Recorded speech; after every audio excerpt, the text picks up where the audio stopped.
Existem algumas dores de cabeça que enfrentamos na vida. Faculdade, trabalho, mudar pra uma casa onde ocorreram vários assassinatos em torno de uma entidade maligna. Como? Tá, talvez essa última você nunca faria, até porque você é sensato. Ao menos eu espero. Mas isso não é o que acontece no filme A Entidade, onde o Ethan Hawke, ao invés de se mudar pra uma casa minimamente decente, resolve tentar investigar quem está por trás dessas mortes bizarras. E esse filme aqui foi considerado o filme mais assustador do mundo. Mas será que ele é mesmo? Já pega o teu lanche maroto, olha pra trás só pra ter certeza que não tem nenhum demônio perto de você, porque tá começando agora o Resumindo Filmes Bons, hoje com A Entidade. Bora lá, lançado em 2012, A Entidade começa pra gente apresentando o Ellison Oswald, um escritor que aborda crimes reais em seus livros e tá meio que sem ideias boas para o seu próximo roteiro. E aí ele tem a ideia brilhante de se mudar pra uma casa nova junto com a sua família, só que o detalhe aqui é que a família antiga que vivia nessa residência foi encontrada toda morta. Todos, menos a criança que está como desaparecida. Porque na cabeça dele, isso vai ser ótimo para ele se inspirar e criar um grande sucesso. Afinal, o que de pior poderia sair dessa ideia aqui, não é mesmo? O cara é um gênio. O cara literalmente levou a família inteira dele para uma cena de crime, onde eles são literalmente o padrão do que aconteceu anteriormente. Se esse cara aqui não é um gênio, eu não sei mais o que ele é. Parabéns, viu, seu cocô? E outro detalhe aqui é que a família dele não sabe desses acontecimentos, e por hora o Ellison resolve acobertar isso e deixar em segredo. É uma boa ideia. Com o passar do tempo, o Ellison, revirando a casa, encontra no porão algumas fitas e um projetor antigo. As fitas tinham nomes comuns, como churrasco em família, árvore do quintal, e o Ellison, pensando que seriam coisas comuns, resolve dar play nos vídeos, para logo em seguida descobrir que são gravações de assassinatos reais. Os vídeos sempre são gravados em primeira pessoa e mostram as vítimas sendo observadas discretamente, para logo em seguida entrar a gravação de como elas foram mortas. E o conteúdo das fitas evidentemente é macabro e assustador. E qualquer ser humano normal ficaria chocado vendo isso aqui, até porque é tudo bem cru e explícito. Só que o nosso amigo Ellison, ele pensa que encontrou uma mina de ouro na mão, já que a partir daí ele quer não só usar aquelas fitas como pano de fundo para o seu livro, mas sim tentar investigar quem cometeu esses assassinatos. Idiota! Observando as fitas, o Ellison descobre que todas têm um padrão. Primeiro, que sempre aparece um símbolo estranho nela. Outra é que aparentemente todos os membros da família morreram, exceto as crianças mais novas, dando a entender que elas foram sequestradas. E o último detalhe é que todas têm no fundo o guitarrista do Slipknot.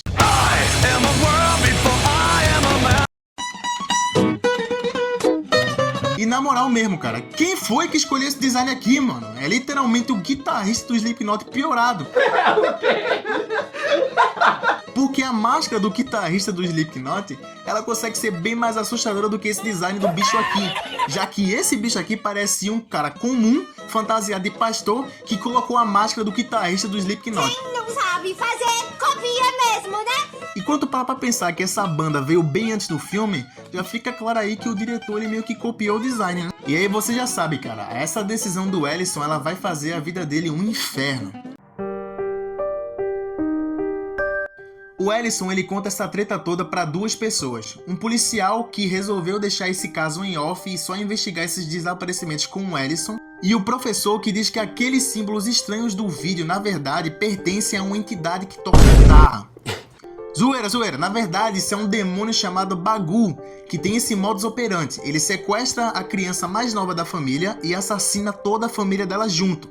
E a forma de ser amaldiçoado por esse demônio é descobrir a existência dele, ou seja, as fitas dos assassinatos nada mais servem como uma espécie de convite para o Bagu habitar na sua vida e começar a perseguir você e sua família. O professor, além disso, traz uma nova informação de que esse demônio, ele só não vai atrás de quem é inscrito no canal do Em Resumo É Isso e deixa o like. Então, para você não ser assombrado por essa entidade maligna, eu sugiro que você faça isso, cara.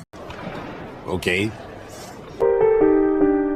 A entidade começa bem, esse background dos assassinatos é muito bom, e essas fitas são uma parada muito bizarra que realmente te deixa instigado, e muitas vezes com medo, por ser uma parada mais crua e realista. O que não é tão legal aqui é justamente esse design do cramoinho, que além de lembrar o guitarrista do Slipknot, não é uma coisa que te amedronta, já que ao longo do filme vão mostrando demais esse bicho aí, e ele funciona bem melhor enquanto ele tá aparecendo só de fundo, não tão destacado. É verdade.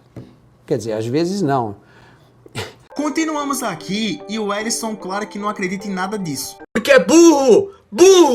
E ele continua investigando toda essa história macabra, porém com o tempo ele também é assombrado por visões de crianças que desapareceram e a própria entidade que o passa a observar de fundo, sempre na maciota, sem ele perceber.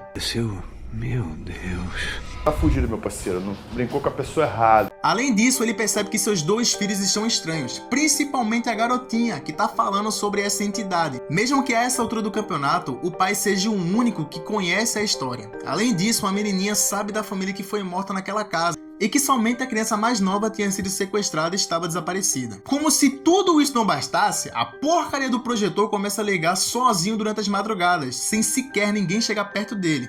E aí a mulher do Ellison, que parece a única sensata nessa porcaria aqui, vai cobrar o cara, né? Falar que ele é um merda que trouxe a família dele pra aquela cena de crime. E aqui tem um dos melhores diálogos do cinema. Tá dizendo que o crime não aconteceu aqui? Não!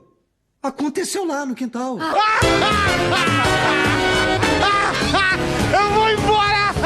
Ô, pô, pior que eu vou falar pra tu que isso aqui é uma ótima desculpa, velho. Mesmo após tudo que tá acontecendo, esse cara continua cínico, porque parece que na cabeça dele tá tudo normal, tá entendendo? E ele continua assistindo essas benditas dessas fitas. Eu não estou suportando mais. E uma delas tem uma cena muito lembrada, que é uma morte do cortador de grama, que ela grava um cortador de grama por cima e do nada tem um barulhão na tela que assusta todo mundo.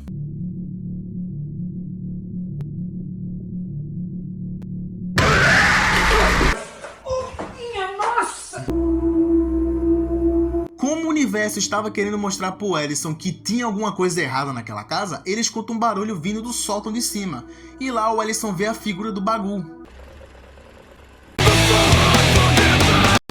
Eita porra. E depois disso, claro, ele vai embora daquela casa como se não houvesse um amanhã.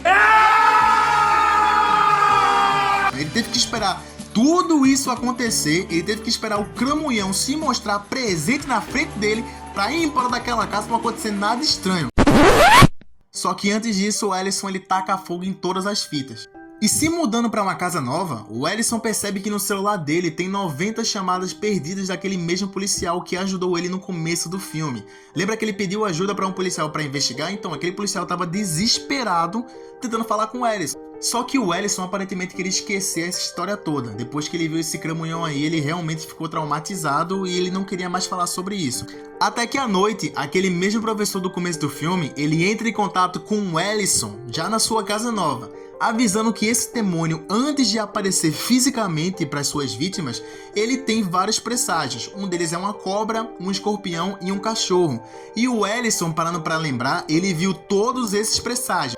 O que bate com a descrição, né? Já que esse demônio ele realmente apareceu pro Ellison. A partir daí, bate uma coisa ruim no Ellison e ele liga pra esse policial que tá tentando falar com ele faz tempo. E nessa chamada, o policial pergunta se o Ellison se mudou de casa e ele responde que sim. E quando questionado, o policial conta que todas as famílias morreram na noite em que habitaram a nova casa e abandonaram a antiga. Ou seja, o padrão aqui tinha se repetido com a família do Ellison. Fudeu! O Ellison já devia estar todo cagado, mas o que acontece em seguida deixa ele mais cagado ainda, porque ele acha novas fitas que aparentemente seguiram ele até a casa nova. E quando ele assiste a versão estendida das fitas antigas, percebe que as crianças estão desaparecidas justamente porque foram elas que mataram toda a família. E beleza, eu sei que tu nunca iria esperar isso aqui de uma criança, mas tem que ter muita suspensão de descrença pra acreditar que uma criança de 10 anos conseguiu render uma família inteira ao mesmo tempo e assassinar todos. Porque as crianças, sempre quando matam a família, elas olham pra câmera fazendo aquele sinalzinho de silêncio, tá ligado? E cara, não tem como levar isso aqui a sério não, cara, porque cadê um adulto pra dar um tapão na cabeça dessa criança, velho? É um menino de 10 anos, pô, pelo amor de Deus. Só que claro, o Ellison ele teve todos os sinais, só percebeu tudo no final, e aí já era tarde demais, porque o filme ele traz um final trágico, aonde a filha mais nova do Ellison dopa toda a sua família e os matam com um machado em uma cena bem perturbadora, porque mesmo não mostrando nada, é chocante ver uma criança fazendo isso, cara. Após isso, o Bagu leva a filha do protagonista para sua dimensão e o filme ele acaba.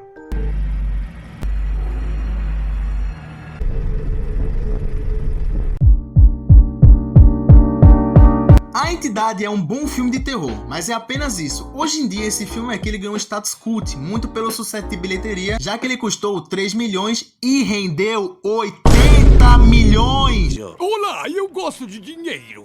E querendo ou não, essa história por trás da Entidade, esse suspense e esse final são bem impactantes. Mas lembra daquela pesquisa que disse que isso aqui é o filme mais assustador do mundo? É por isso aqui.